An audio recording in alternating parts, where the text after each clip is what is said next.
Today we're going to be looking at the top 10 rookies in PPR fantasy scoring from week 3. We do this every week so we can get a good trend line on these rookies. This is good for Dynasty Fantasy Football, deeper leagues, prospecting out these rookies in your traditional redraft league, confirmation bias, everything else. But before we dig in, you need to click that subscribe button right now because, one, we're doing these rookie lists every week so you know what these rookies are doing. On top of that, we go deep on the waiver wire. We help you set your lineups with these videos and everything else. Click that button. Stop missing out. And the first rookie we're talking about, and that is Malik Nabers. He's going off every week. And he's on pace for like 220 plus targets. A ton of targets. And he had 12 in week 2, 15 in week 4, 18 in week 2, and just going off. 7 in week 1. Those numbers next to it make it look low. However, those amount of targets is massive, especially for a rookie wide receiver. Came out at the end of that game of week 4 against the Cowboys. Looks like a concussion. Don't know if he'll be back next week or not, but he's got enough targets to last until week 8. That's how many targets he's got. He's got more targets than what a lot of wide receivers will get on the season. And that being said, big time prospect right here. Elite numbers in week 3 as well. 36.4% target share, 37 routes ran, 92.5 route participation rate, 127 air yards in this game. Again, a lot of wide receivers, it takes about 3 weeks for them to get 120 air yards. That being said, 12 targets, all this workload, he's elite. Wide receiver 4 for the week, 28.2 PPR fantasy points. This is for week 3 as well, not week 4. So week 4, it's going to be just as grand, if not grander, looking at it that way. That being said, Malik Nabers, we don't even need to know the numbers. We know he's good. But next is Odunze, 23.4 PPR fantasy points, the wide receiver 7 on the week. Got that touchdown, 112 yards, 11 targets. The workload's grand, a good route participation rate. Keenan Allen's supposed to be back, so we want to see what the route participation rate's going to look like going forward. We also want to know what the air yards are going to be looking like going forward with Keenan Allen in there. 245 air yards in a game. That's about half a season of air yards for some players. Some players, it takes 3, 4, 5 weeks to get that many air yards. He's got 245 in just week 3, and he's been balling out, and he's been running a lot of routes these last few weeks with Keenan out. Let's see if we can get the same kind of workload here. Prior to this, though, 4 targets, 5 targets, a respectable amount of targets. But when the game script blows up and they're thrown for over 300 passing yards, Odunze could blow up in the fantasy stat sheet. Marvin Harrison Jr. has been getting it since week 1. Week 1 was the rough week, and everybody left him for dead on Twitter. People were saying he was slow and everything else. 11 targets in week 3, 8 in week 2. 32.4 target share. That's elite. We're running on almost all the routes. The air yards were solid. It's 16.3 ADOT. So you got a great ADOT with an elite target share. That's what you want out of your wide receivers. Looks like he's good to go too. He was questionable earlier this week with a thigh. That being said, looking good. 17.4 PPR fantasy points. Wide receiver 20 on the week. A large market share, the air yards. Marvin Harrison Jr. is solid. And now we're looking at Bucky Irving.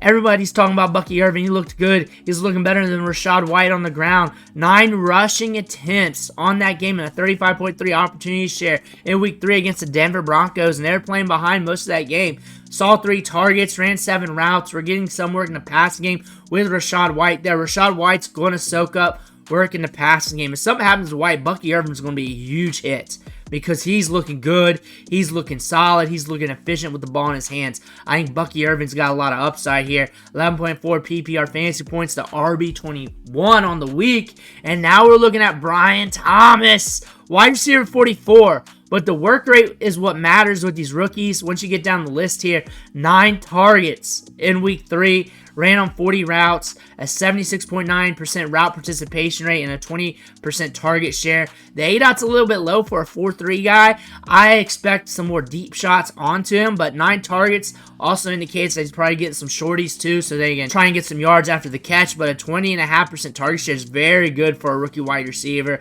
I like that a lot, especially 3 games into his career. We're getting games where we're rocking a 20% target share. First round pick, 4.3 speed, good quarterback, maybe a good quarterback playing with him. but the volume's going his way. And Braelon Allen scored the same amount of fantasy points per the spreadsheet. 32.4% opportunity share, RB29 for the week. Everybody's on the Braelon Allen. Everybody's excited about him. The big-time cuff, the Breece Hall. He's a cuff plus because he can get you some fantasy points while you're waiting for him to be the cuff for Breece Hall. But we're getting work in the passing game as well. We're getting targets out of the backfield. 3 in week 3. 4 in week 2. A lot of people said he was not going to be getting work out of the backfield, catching balls, but now it's happening. So if something happens to Breece Hall, he's still going to be getting work out of the backfield, getting opportunities in the passing game, which is huge for PPR. And now we're looking at Keon Coleman. He had that one target that went for a touchdown in week 3 against Jacksonville. Prior to that, we were wondering where he was at on the field. In week 2, we were wondering where he was at on the field. In week 1, he got put on notice with 5 targets. It's going to be an up and down season. He's a rookie. He's going to need a ramp up here. But the fact that he's even on the field doing a little something is okay. It's enough of a flash. Maybe not great for fantasy, but just keep an eye on him. That's why we're doing these player lists for the rookies. We're going down the line. Once you get halfway through the rookie list this week, they're not going to be high-end scores.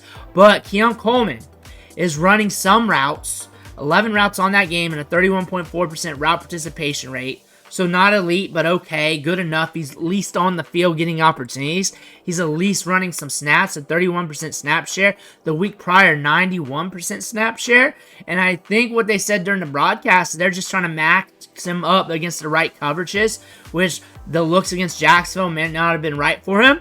Or maybe that's just a bluff, and he's just not getting it done. But Keon Coleman will just flash here and there this season. And he might get some opportunities later in the year with some deep balls that might get you excited. But he is showing a little bit of a pulse, but he's not going to go off like a Marvin Harrison or a Malik Nabers. That's just not the type of prospect he is. He's a player that's probably going to flash a little bit as a rookie, maybe give you a little bit of something down the back end of the season, maybe next year. But again, we're watching him week to week. We're watching the workload, we're watching the targets, the quality of the targets, how he's being targeted, and how he's being used. But we got Ray Davis, and we had a big-time blowout here with Buffalo against Jacksonville. If you remember that matchup, we used a little bit in the pass game. We ran 3 routes, 25.8% opportunity share. We scored that touchdown, so things are looking good here. If something happens to James Cook, he's going to be the guy. James Cook's been handling a big workload, and if something happens to him, Ray Davis is going to get that. Ray Davis is going to get some work. That is for sure. They drafted Ray Davis for a reason. He's dependable running the ball. He's dependable in pass protection. Had a little fumbleitis in training camp. We're remedying that. But again, 9.3 PPR fantasy points to RB30 for the week. Does not take much to be an RB30 these days. That being said, Ray Davis on the scoreboard for week 3. And now we're looking at Carson Steele. Carson Steele got that run. He had 17 carries and a 57.6% opportunity share. The RB35 for the week, 8.4 PPR fantasy points, and he's getting that work. They did bring up Kareem Hunt. He might be fighting for those touches with him. We're going to have to see over time, but right now, Steele's getting work up the gut between the tackles. Let's see if he gets some goal line work, which he should. He should be getting some goal line work considering how good and how powerful he is as a runner. That being said, Carson Steele's here to at least do something. McConkey against the Steelers saw 6 targets, ran 22 routes. It didn't equate to a lot of fantasy points, but we knew he was going to get the volume in this matchup because teams want to target the slot receiver against the Steelers because they give up a lot of points to slot receivers. So McConkey saw some extra volume. I look for him to be hit and miss this season. Due to the Chargers offense, it's up and down when it comes to passing volume, and there's only enough balls to go around when you're only throwing it so much. And Quentin Johnston has emerged. He's been looking good. Quentin Johnston in this game had a touchdown on busted coverage. That being said, McConkey's doing good for a rookie. He's having a good rookie season. And then Luke McCaffrey scored the same amount of fantasy points. He was able to put up some points against the Bengals. Ran on just 11 routes, though. 35.5% route participation rate. 3 targets. He got 3 targets in week 1, but none in week 2. Another rookie we're just paying attention to. I don't expect him to go gangbusters ever in his career, but Jay Daniels is looking good. So if Luke McCaffrey can ramp up, maybe he can start being a consistent fantasy option later on down the road. Maybe next year, year after, or something like that. And now we're looking at the quarterbacks. I don't mix them in because it'll just skew up the rankings. But now we're starting to get later into the season where the numbers start to get lower. So maybe I might start to do that, but I kind of like it this way. Jane Daniels, the QB3 per the spreadsheet, 28.1 points, and quarterbacks are different in every league, so his rankings might be different, but he's one of the top ones. He's also one of the top quarterbacks in pure fantasy football, and he's looking good. Looked good against the Bengals. Had his coming out party, throwing deep balls to Terry McLaurin. Bo Nix got up in that matchup against the Bucks. Looked good. He has been looking a little bit better each game. It was kind of rough those first 2 games, but also when he was rough, he kind of looked a little bit better throughout those games. He's a guy that just gets back on that horse. He likes to dink and dunk it. He'll live for the next play and throw it short and move on to the next one. Caleb Williams does not do that. Caleb Williams just wants to fire it downfield, throw them rockets, contested or not, pressured or not. Doesn't care. Probably needs to check it down a little bit more. QB 14 for the week. Had to throw for over 300 yards to do so. That being said, Caleb Williams has had a rocky start. We got to see a little bit of Drake May. A little bit. And it was up and down. But he did make a couple good throws.